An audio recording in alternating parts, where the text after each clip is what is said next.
Ini kabar yang sepanjang segala abad, inilah kabar terbesar yang pernah diterima oleh manusia di bumi ini. Dia tidak ada di kuburan ini. Dia hidup. Dia hidup. Dia bangkit. Jadi kalau Anda ingin hidup dan bangkit, kalau Anda ikut yang lain, terserah, saya nggak tahu. Saya nggak mau bilang tidak bangkit, tapi saya tidak tahu. Saya tidak tahu apa-apa. Yang saya tahu kalau Anda ikut Yesus pasti bangkit, hidup. Hanya Yesus satu-satunya manusia di bumi ini yang bisa bangkit dari mati. Dan kalau bicara soal kebangkitan, hanya satu pribadi yang punya kuasa untuk omong soal kebangkitan, yaitu Yesus. Romo, meskipun Romo Alex sudah sepuh, enggak ada, karena Romo Alex belum pernah bangkit. Sepurannya gemo, risiko senior yang nonton. Apalagi Romo Luis kan, apalagi saya juga.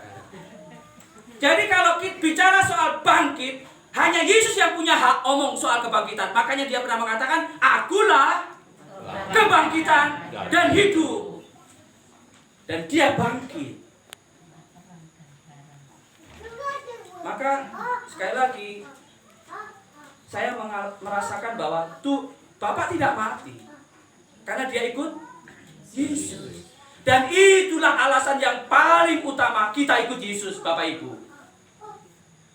Semua agama baik, tapi baik saja tidak cukup. Karena kalau baik bisa masuk surga, Yesus tak perlu datang ke dunia. Ya Musa itu baik, Daud itu baik, nabi-nabi itu baik. Kalau baik saja bisa masuk surga, Yesus tak perlu datang. Tapi kita ikut Yesus karena itu. Makanya Paulus mengatakan, kalau Yesus tidak bangkit, sia-sialah iman kita. Ngapain kau ikut Yesus kalau dia tidak bangkit? Alasan utama kita ikut Yesus karena dia bangkit. Maka kita pun nanti kalau mati pasti bangkit. Iya, kalau nggak amin bahaya, baptis ulang. Balik ya. Oh, aminnya berhenti, oh ya dah. Jadi berkat itulah, jujur saja, seperti kemarin Romo saya sharingkan bahwa kematian bukan lagi, tidak boleh lagi menjadi pengalaman yang menyedihkan. Dan jujur, saya pribadi punya pengalaman yang buruk soal ketakutan akan kematian. Saya masih ingat sekali, saya belum sekolah waktu itu. Bapak pernah kolaps di rumahnya Lek Samidin, Lek Din.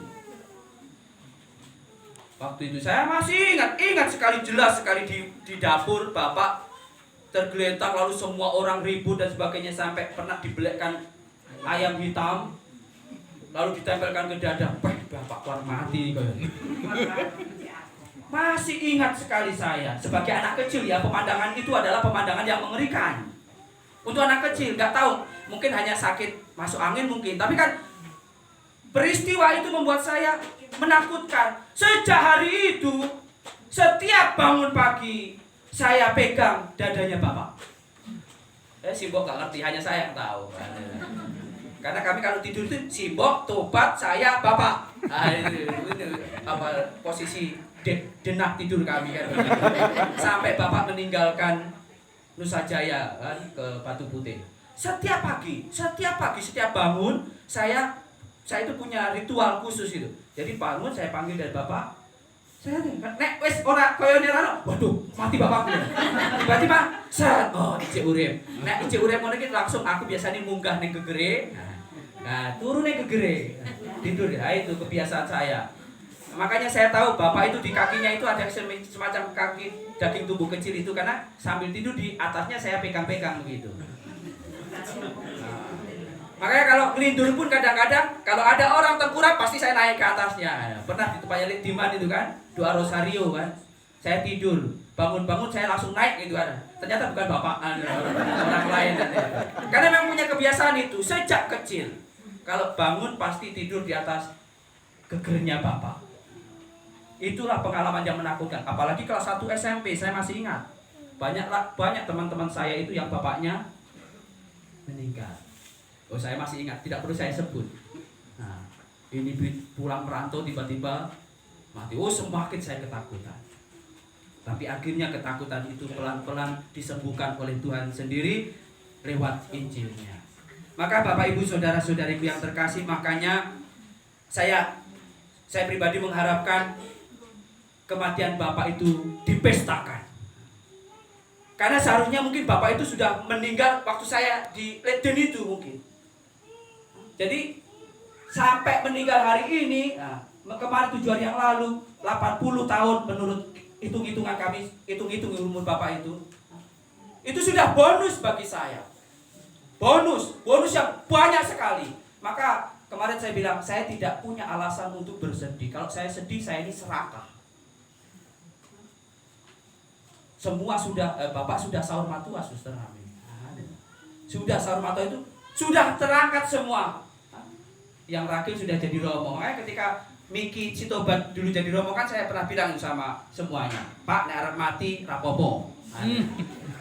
Karena 2 sudah jadi romo. Sudah selesai. Dan benar Bapak berangkat. Dan yaitu tadi meskipun berangkat, sepertinya berangkatnya juga sebenarnya tidak ingin merepotkan banyak orang. Kalau Kang Edi nggak bisi, Pak tunggu Herman mau pulang paling curip. Tapi karena dibisi, Pak tunggu Herman sing kuat, malah mati deh ini, orang gelem direpot nih kan. Tapi terlepas dari semua itu, bahwa sekali lagi pengalaman kematian itu bukan lagi pengalaman yang menakutkan karena kita memiliki Tuhan Yesus. Hanya itu. Itulah kekuatan kita satu-satunya. Pasti berjumpa lagi. Hanya saja kepastian itu yang menjamin hanya Tuhan Yesus. Kalau engkau ikut Yesus, pasti ketemu. Kalau engkau ikut yang lain, nggak tahu. Nah, maka para janda,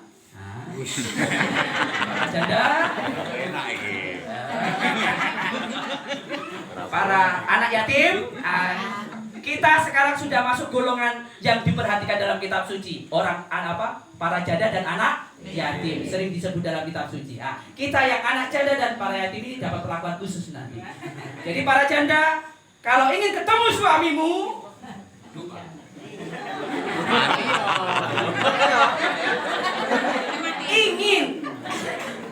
jangan pernah lepaskan Tuhan Yesus. Jangan pernah lupa. Dan doakan mereka yang sudah mendahului kita. Karena Tuhan Yesus pernah mengatakan kan, siapapun kalau mau sampai kepada Bapa harus lewat aku. Dan Injil itu, sabda itu bukan hanya untuk orang Katolik. Injil, sabda itu untuk semua manusia.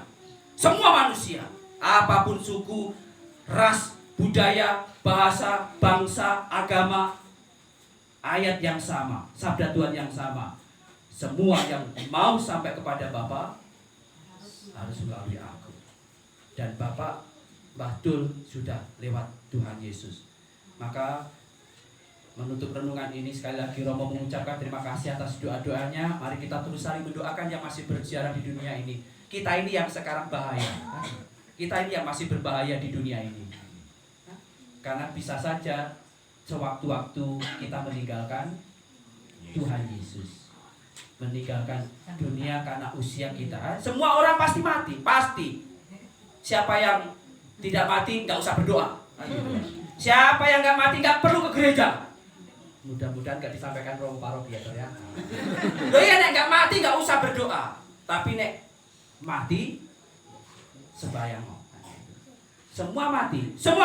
Yang tua mati, yang muda juga bisa mati. Yang miskin mati, yang kaya juga mati. Yang punya karet 5 hektar ya mati. Sing duwe pajero ya mati. Sing omahe tingkat ya mati. Kabeh mati. Karena kita mati, kita butuh sang sumber kehidupan, yaitu Yesus.